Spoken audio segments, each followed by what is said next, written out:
Welcome to a new edition of the Famous Interviews with Joe Dimino. On this episode, we talk with happiness coach and author Dannie De Novo. After having battled depression and anxiety for most of her early life, Dannie set out on a course to learn what true happiness was for her and for the sake of her baby girl. Now, Dannie regularly appears on ABC, Fox, NBC, and CBS TV news and talk shows as an expert on creating happiness, combating loneliness and depression, and managing anxiety. She has a fascinating story that has her full path to happiness. Enjoy this interview. Well, hey, thank you for taking some time out today. I'm looking forward to talking about your life and life in this modern world, so thanks for taking a minute out. Yeah, of course. So before we get into your life, I want to know, the last couple of years has been kind of the elephant in the room with COVID and the pandemic. How did you survive the last couple of years, and how did that time subsequently change the way that not only that you live your life, but the way that you approach business? Well, I actually did as much as I could during COVID, and I enjoyed my time as much as I could. So I'm kind of an introvert at heart anyway, so I did a lot of reading and really used the time to hone the skills that I wanted to as far as my life and my business were concerned. I took it as the opportunity that it was to get as many library books out as I could, sit and read with my daughter, and just kind of enjoy the slower pace of life for a little while. I know it was really difficult for a lot of people because, when you're used to go all the time and then you're forced to sort of hit the brakes and it's not your change, it's something that's sort of thrust upon you. It's a really difficult thing to do. But I really embraced it, and because of that, I think my business did amazing throughout that time.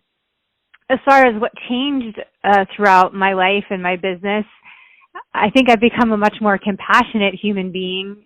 I think slowing down really made me look at the world and see how much people are truly suffering.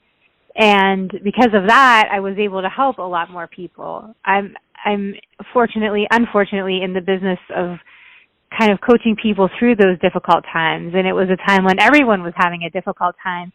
So one thing that changed for me is I ended up going on TV a lot more than I had previously. And so that, I think, also grew my business rather quickly. So I kept that model because I was able to reach a lot of people, spread hope, spread ideas of how to hang on to your happiness in a bigger way, in a way that got to a lot of people more quickly. And I really enjoy that aspect of it because I want to help as many people as I can. So I think that it forced me out into the world a lot more with my business and helped me grow faster, but also really allowed me to connect with a lot of people at a time when we weren't really able to go out and connect. So I enjoy connecting with people on all different types of media now, and that was really not something that I did prior to COVID. It seems to me there's been a lot of positives to this, and, it really provided an opportunity and avenue for you to grow. And it would seem as a happiness coach that's what you probably try to do with your clientele is give them avenues to grow in a way that will make their lives more enriching. So it almost seems like this time period was almost kind of made for someone like you to do what you need to do to help people get to another level in their lives. Yeah, it's a great perspective. I like to look at it that way, but I've also sort of trained myself to find the positive in a lot of things. I don't think that as many people took advantage of the time that we were given in a positive way as they could have. I'm not saying that it wasn't a difficult time, and it was very scary for a lot of people and also sad for a lot of people as well. But for some people, it really was a time to do a lot of self-reflection and spend time with family and do that soul searching that needs to be done, that self-reflection that helps you become a happy person. But also a really test also as to where you are with your level of happiness, because happiness is something that's supposed to be with you no matter what. At good times, bad times, when things are going your way, when it seems like the universe is throwing everything at you that it can. Right? Your happiness is a sustainable state, and that doesn't mean that you're always walking around skipping and whistling and high-fiving everybody that you see, it means that you're feeling good most of the time and you're feeling connected to your life and feeling like you have purpose and meaning. So I think it was a wake-up call for a lot of people to see maybe I'm not as happy as I think I am. And then when you're faced with that and you're sitting alone at home with your thoughts, it's a lot to take on all at once. Certainly is. So to really kind of get an accurate handle on what you do for a living, I'm going to put you in front of a bunch of third graders at a career day, and one of the kids will look up at you and say, "What do you do for a living?" How do you answer them? I say I help people become brave to kids. I think that's something that kids understand because they have a general idea of happy. To them, happy is not this far off, unreachable, esoteric idea. It's just the way that you're supposed to be every day. And not all children are happy, I understand that. But for the most part, it's a concept that they kind of get, and it's a concept that we forget as we grow older.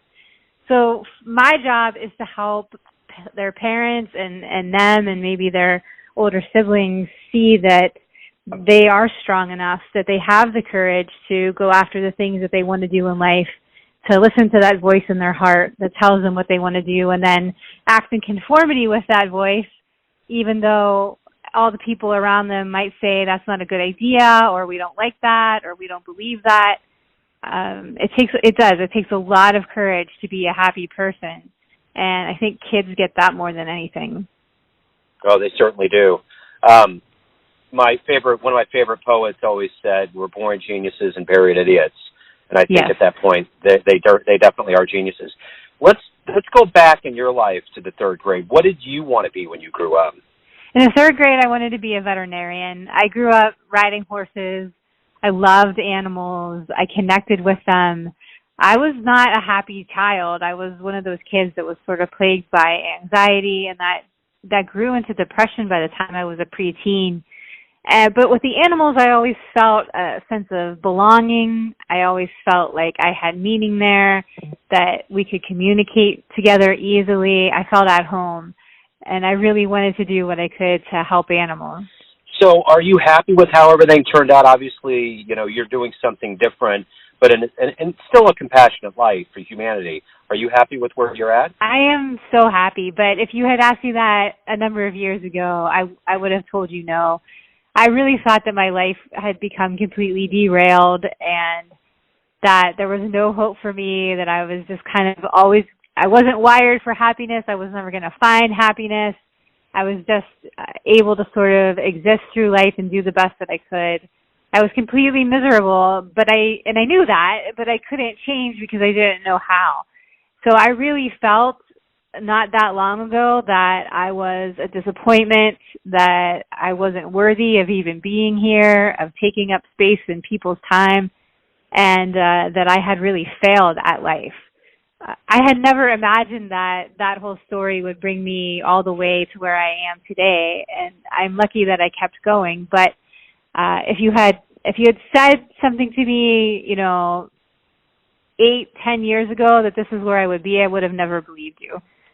So let's go back into your childhood, and everything that we eventually become, in one way, shape, or form, begins when we're younger. Talk to me about where you were born and raised and what your childhood was like to put these seeds in you that have become and sprouted into who you are now. Right. Well, hindsight is 20/20, and it's really interesting. There's a great Steve Jobs quote that says, "You can't connect the dots looking forward. You can only connect the dots looking backwards." And I see that so clearly now, especially with that question. I grew up, I had a great childhood. My father had a boarding stable. We grew up with horses. I rode almost every day, if not 3 times a day. We had other animals around, and I just felt like with the animals I was surrounded by so much love and so much joy. And then something started to shift for me, I think around the age of 12, and I just started not really feeling like myself. I was tired all the time. I wasn't as interested in the horses. I'd always been a really good student, and I didn't really care about it anymore. And I thought I was sick because it wasn't like me, and I didn't like that feeling. So I went to my parents, and I said, "Look, I think I'm sick. This is what's going on." And they said, oh, it's just changes in being a teenager and hormonal stuff. It's going to feel a little bit weird for a while, but you'll work your way through it. And I took their word for it, and I kept going, but the symptoms were getting worse. And so finally at 16, I convinced them that I needed to go see a doctor. And, they did blood work and all these tests, and of course they couldn't find anything wrong. And one specialist said, hey, I'd really like for you to sit down and talk to a woman in my office. Are you okay with that? And I said, yeah, I just want to get better. So I sat down and I told this woman everything that was going on in my life, and she sat back in her chair and she looked at me and she said, honey, I think you're depressed. And I said, well, I don't really even know what that means, but from what I do know, I don't think that's right because, let me tell you about my life. I don't have anything to be depressed about. I live in a nice house. I go to a good school. I get good grades. I have a horse. Nothing in my life says that I should be depressed. And she just said, honey, I think you're depressed. And I said, okay, well, you're the expert. I just want to get better. What do I need to do? And she said, well, you need to get on medication. So she calls the doctor, and the next thing I know, I start taking all of these pills that I have no idea what they're supposed to do, but they're supposed to make me better. And the funny thing was I didn't feel like I was getting any better. I had all of these weird side effects. I was really foggy, feeling really moody and temperamental all the time. And then I started becoming suicidal. And I couldn't rein it in. I was trying my best. I was in therapy, but it wasn't working. And I managed to graduate high school, even though I was pretty down, and went to college, and then ended up dropping out of college because I was so suicidal I couldn't even function during the day. That led me to treatment in a mental institution twice. And on the second time that I was there, I went to them and said, you've got to give me something else because I'm going to succeed in killing myself this time. And they said, well, honey, we've given you everything that we can do. And I said, well, there's got to be another option because I'm just letting you know that I'm going to make good on my word here. And they said, well, the only thing that we have left for you is electroshock therapy. And I was 19 years old. I had no one advocating for me. My parents were confused. They didn't know what to do. And so I said, okay. And because I was over 18, they let me sign on the dotted line. And I ended up going through shock therapy treatments 3 times a week for weeks upon weeks. And to the point where my body started breaking down and I lost my childhood memories. I couldn't remember anything that my brother was talking to me about when we were riding our ponies together or anything along those lines. And I got so scared because of that. It's not like the depression was still there. The anxiety was still there, but I was so scared about what was happening to me that I went in and I said, look, I think I'm good. I'm not depressed anymore. We can stop all of this treatment. And they said, okay, prove it. And so I had to re-enroll in school. I had to get a part-time job. I had to do all of these things that they wanted me to do. And I did them all. And I was just faking it like everyone else. I had remember my parents saying that that I was trying too hard a lot of the times, that if I just lived life like everybody else, that I wouldn't have the same problems that I was having because I would go with the flow more and life would be easier. And so I said, okay, well, I'm going to try out this theory. And I'm going to be like everybody else. And so I put on a smile every day, and I went to school, and I graduated, and I ended up going to law school, and I graduated there. And I had the life that I thought you were supposed to be living. I thought I had the life that I thought everybody wanted. I was a lawyer. I had a good job. I had a nice house. I had a nice car. I was married. And then I had my daughter. And when she was about a year old, one day I was making dinner. I was stirring a pot on the stove, and I was making sauce. So it was these really broad, deliberate strokes. And she was on the floor of the kitchen, and she was playing with her play bowls and spoons. And she stopped me, and she picked up a bowl and spoon, and she started mimicking my stirring. And she was looking up at me looking, like, look, I'm just like Mommy. Give me my validation. And I said, yeah, just like Mommy. And then I almost fainted on top of her after those words came out of my mouth because I realized she was copying my every move. And it didn't matter what I said, it mattered what I did. And I was showing her how to live this very lonely, depressed, unfulfilled life. I was just going through the motions. I loved being a mother, but other than that, I really had no joy in my life whatsoever. And I knew that she was picking up on that. So I sat on the floor with her, and I held her in my arms, and I cried my eyes out, and I promised her I was going to learn everything there was to know about being happy, and I was going to teach it to her. I didn't think I was wired for happiness. I didn't think I could ever achieve happiness. But I thought if I learned enough, I could teach her, and she was young, she could pick it up, and then she could avoid all of the pain and suffering that I had gone through, because I did not want to see her repeat those cycles. That just horrified me to the point where I knew I had to change immediately. So I started studying happiness like I was studying for the bar exam again. And it led me to people who had answers to questions that I had, and they let me study with them. I worked with people all over the world. I worked with shaman. I worked with personal development people. I worked with entrepreneurial development people. Everybody I thought that had some idea of what happiness was. And I started trying out what they told me to do and seeing what worked and what didn't. And as I started implementing these things, my life very quickly started to change. And I started to see that I could be wired for happiness. And everyone else in my life thought it was totally nuts, because I went from, the sort of very down, sarcastic, not, I was gossipy, I was drinking, I was, living like the people around me. And then all of a sudden, I didn't need those vices anymore. And I was talking about all the ways that you could be happy and live a really happy life, and the people in my life were not accepting of that. So my journey became very isolating, but I was on fire. I knew I had found something, and so I kept going until one day my little brother came to me and he said, "What are you doing? What are you reading?" And I said, "Why, are you going to make fun of me too?" And he said, "No." He said, "Look, you're happy. And I've never seen you like that before, ever in our lives." And then he said, "If it worked for you, do you think it could work for me too?" And I said, "Well, let's try." And so he started doing a lot of the stuff that I was doing, and his life started to change. And that's when I realized that maybe I could recreate this for other people, that they could put all of these practices into place and that they could avoid their own pain and suffering. And that's how the whole idea of the happiness coach came to life. It was not anything that I really ever set out to do. I wanted to change so that my daughter wouldn't suffer, but it just took me on this magical path to this crazy place of where I am now. That's wonderful. Such a great timeline and story, and there's so many things that I'm thinking about while you're saying that. It's like we all think, all right, if you're a happiness coach, you've led this idyllic childhood and all these different things, kind of like the comedian, like when we all really realized what was going on with Robin Williams. You're talking about one of the funniest people on the planet. And he mimics a lot of comedians that use comedy to kind of get out of the darkness and to kind of avoid what life can be. And I think that's the interesting thing. There's so many people out there that have this very rough path to get to this place where they can really help people become happier and to get to a better place in their lives.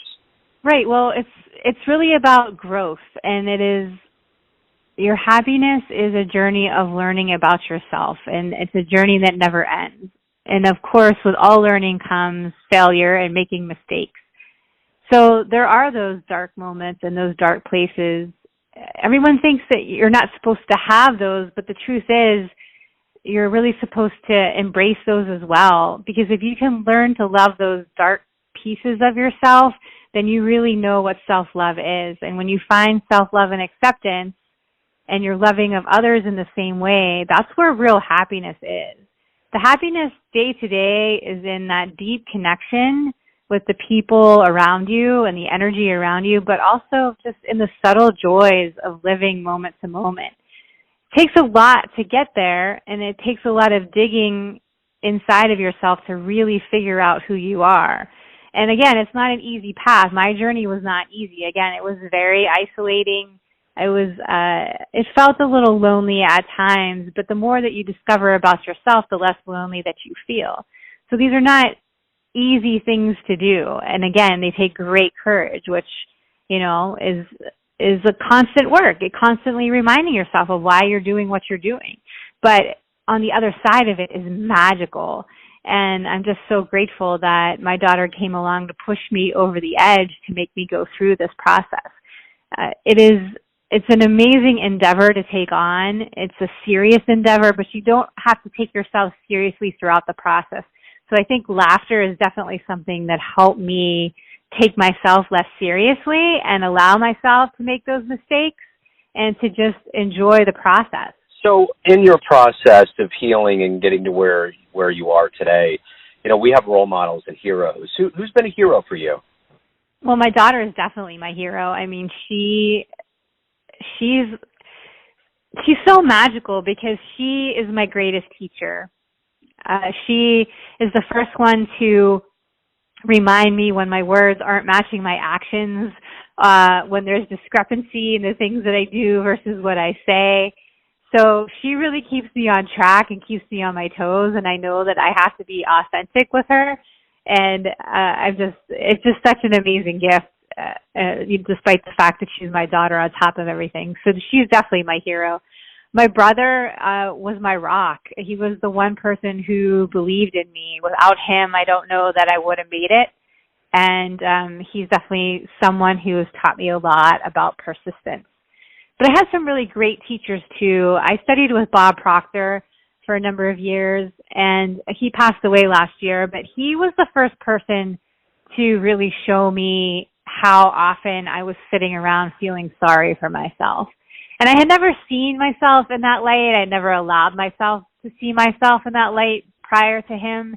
I always thought I was pretty tough, and I kept going through the darkness and the thick of it all. But I was really making myself into a victim without realizing it. And that energy just kept me stuck. So he, I think, woke me up to a better way of thinking and showing me some of those dark pieces of myself that I didn't necessarily want to see. So if you can be one person alive on the planet right now, an inspirational person, who would it be? Who would you love to talk to? You're going to have to let me think about that for a second. There are a number of people who have passed away that I would have loved the opportunity to speak with. Well, maybe we'll do that. I think that sometimes is it's a nice flip side to things. Is there somebody that's left that you would love to run into again? I would have loved to have spent time with Thich Nhat Hanh.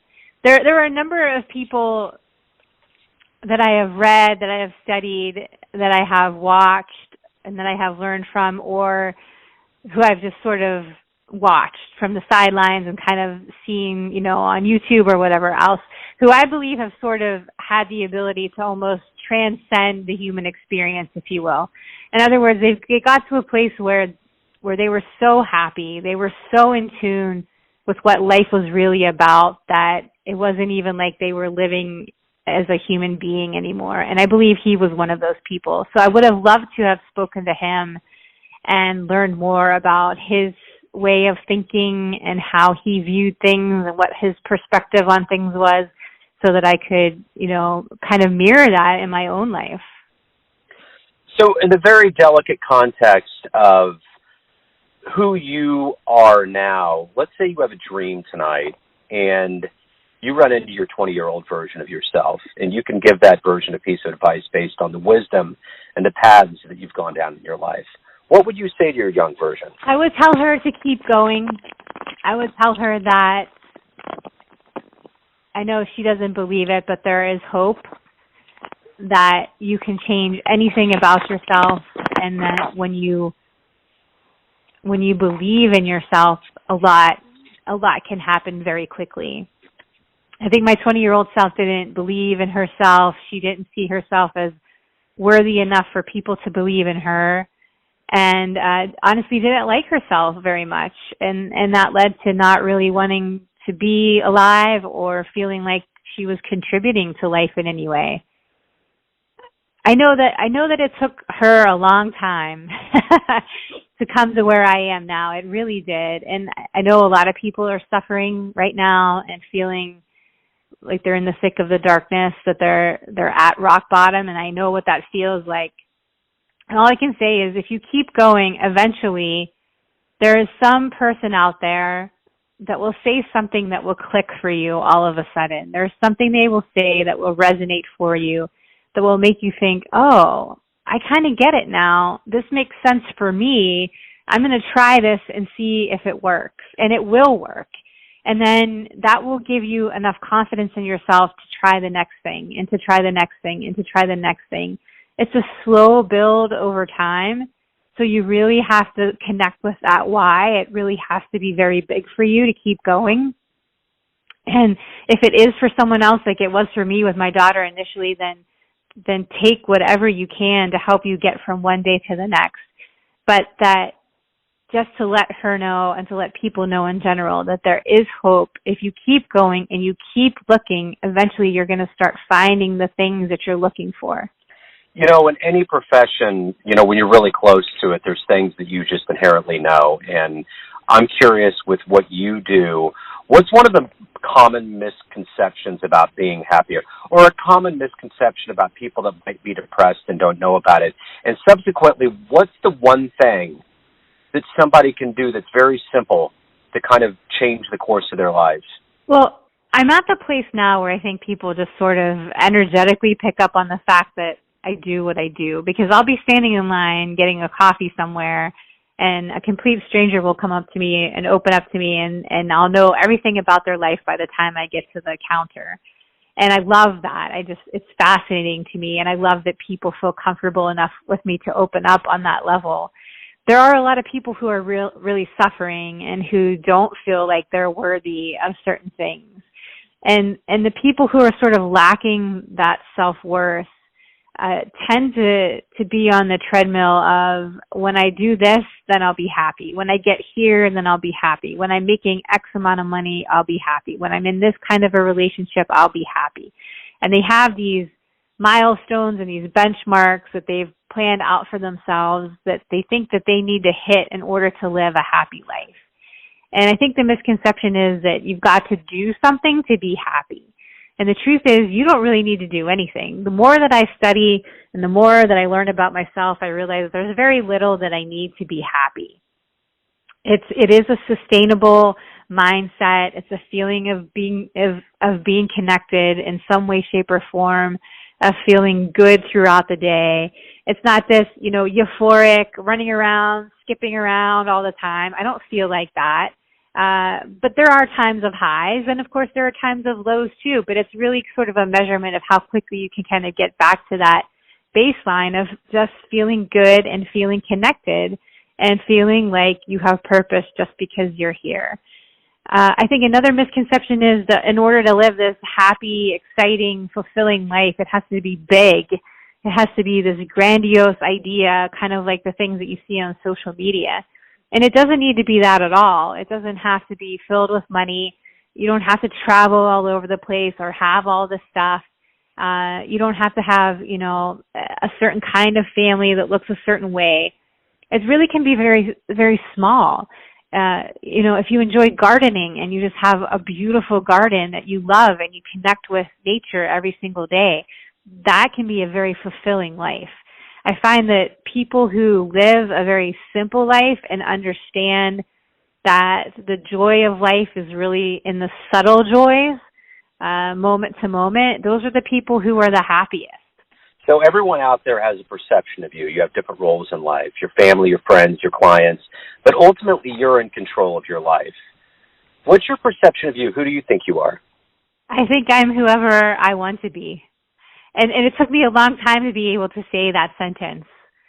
There are things that I think I'm good at. There's things I know that I'm not good at, and I accept all of that now. But I also know that I can change things as well.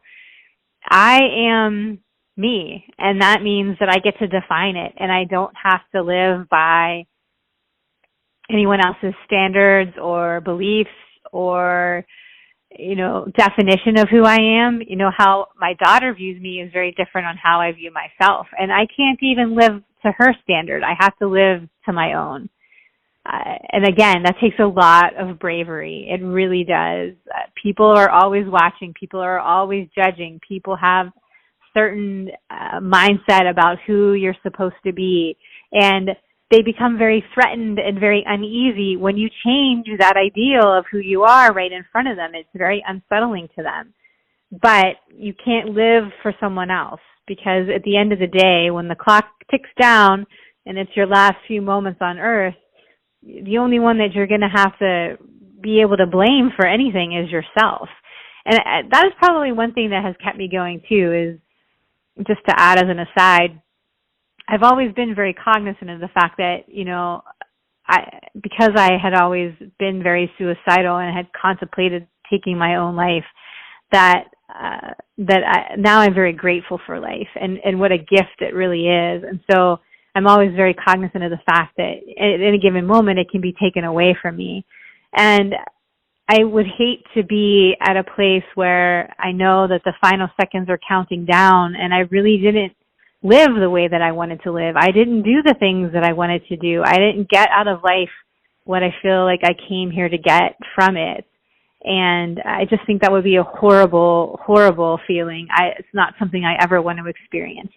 So even if I don't necessarily get all the things that I'm after, I can live with the fact that I tried. And I think that's something that everyone needs to adopt about their happiness too. It is a happiness, and growth is really about the person that you become while you're going after the things in life that you want to go after. It's not about getting them, because as soon as you get them, the clock resets and you kind of have to start all over again. So the goal doesn't really matter. It's about who you're becoming in the process of all of that. So if you're training yourself to be brave, if you're training yourself to be connected, if you're training yourself to be grateful, if you're training yourself to be compassionate, right, all of that is going to transfer over into all of your goals over a lifetime. But it's going to also allow you to live in a connected way to each and every moment of your life, and you're not going to feel like you missed out on anything. So, Dannie, if anybody out there wants to get your books, hire you, learn anything more about your world, where's the best place for them to go? The best place is my website. It's DannieDeNovo.com. They can also find my books on Amazon. Wonderful. Dannie, this has been illuminating and great. Thank you for opening up. I really appreciate it. Have a great 2023. Yes, you too. Thank you so much. Thanks for tuning in to another famous interview with Joe Dimino, where we cover the world of art, literature, business, spirituality, music, happiness, and more from around the globe. If you want to hear more interviews, visit the Famous Interviews with Joe Dimino channel on YouTube, and you can find us on iTunes and Spotify. Thanks again for listening, and until next time.